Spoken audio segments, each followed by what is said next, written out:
পুরো রমজানে আপনারা এই দুইটা জিনিস খাবেন, আপনার ওয়েটও বাড়বে না, সাথে আপনার ডাইজেশনও ভালো থাকবে।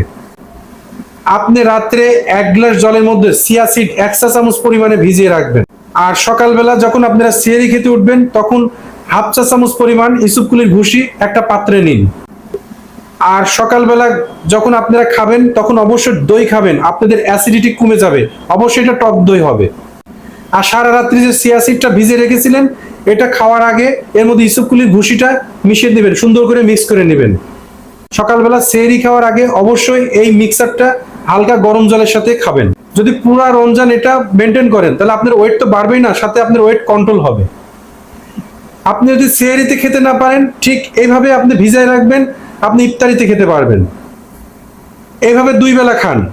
আর এটা যদি আপনি সকালবেলা খান, এতে আপনার সারাটা দিন পেটটা ভরা ভরাও থাকবে, আপনি কোনো ক্লান্তি আসবে না আপনার শরীরের মধ্যে।